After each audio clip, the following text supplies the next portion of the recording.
She walked into court with confidence, heels clicking, eyes cold, ready to destroy the man she blamed. He was just another black man to her. Easy to accuse, easy to break. But when the judge called his name and he stood up, calm and composed in a tailored suit, everything changed. If you believe stories like this need to be heard, hit subscribe and tap the bell so you never miss a moment that matters. Because she didn't know who he really was, didn't know what he had prepared, and didn't know that dragging him into that courtroom would expose her darkest secrets. By the time the truth came out, the courtroom wasn't on his side, it was against her. And she learned the hard way.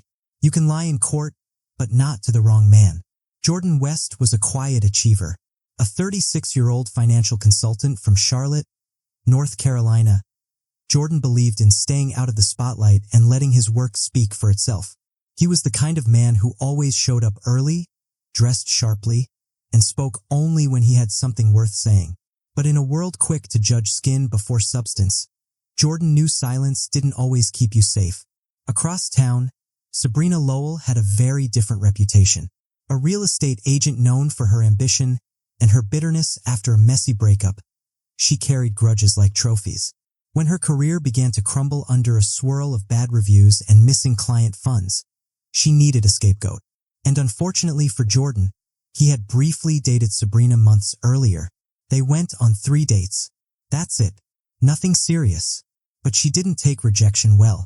So when fraud charges were filed against her for siphoning funds from an elderly client's escrow account, Sabrina pointed the finger directly at Jordan. He helped me set up the accounts, she claimed. He knew the passwords. He coached me through it. She filed an official statement and brought her accusations to court. Jordan was stunned when the subpoena landed at his door. He had no connection to the crime, no motive, no evidence.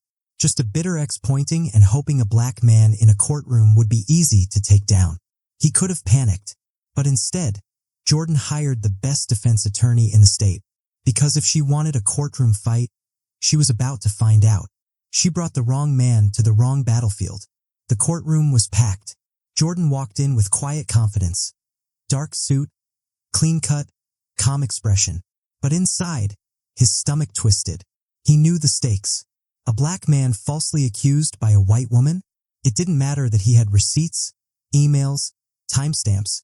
He'd seen too many cases go the wrong way for less. Across the aisle, Sabrina sat smugly, flanked by her lawyer. She had the air of someone sure she could charm the system. After all, she had the story, the tears, and the skin color that often swayed juries in her favor. Her opening testimony was filled with emotion. He manipulated me. He told me how to move the money without being traced. I was vulnerable. I trusted him. She dabbed her eyes with a tissue.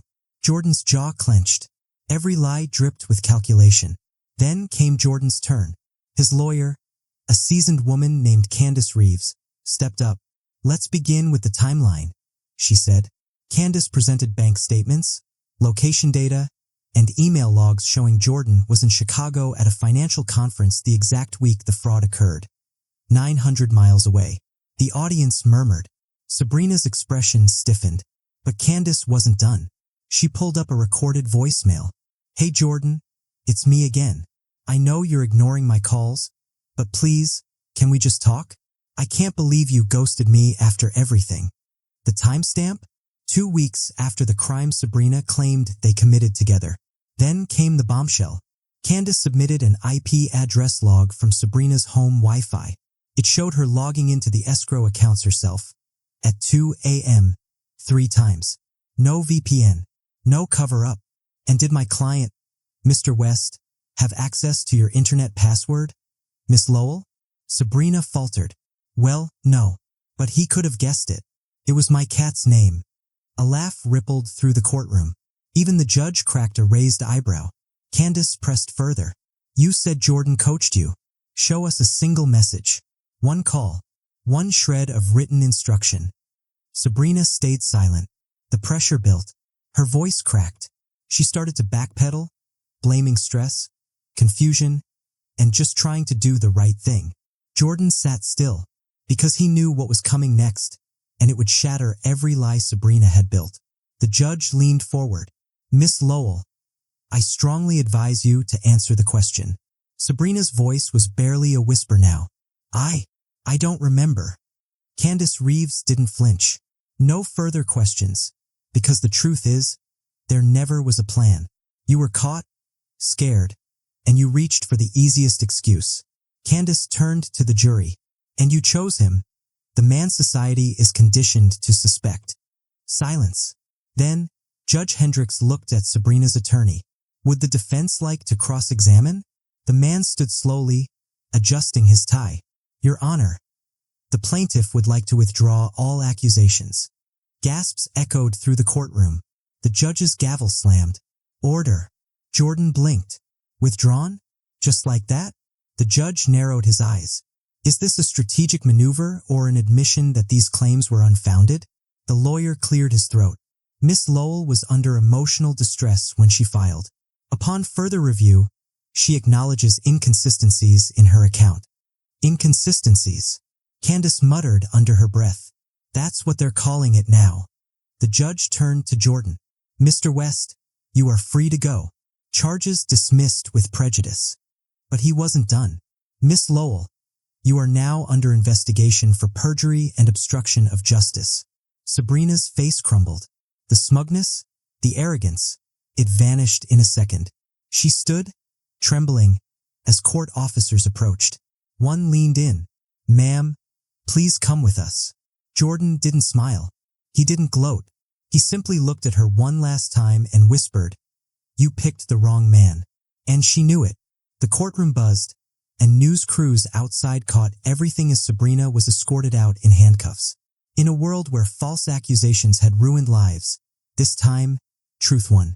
Outside the courthouse, Jordan West stood tall, not as a suspect, but as a man who had reclaimed his dignity.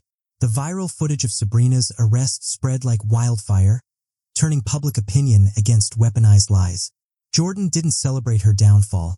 He used the moment to speak out about the silent epidemic of false accusations and racial bias. Sabrina faced criminal charges, her career shattered.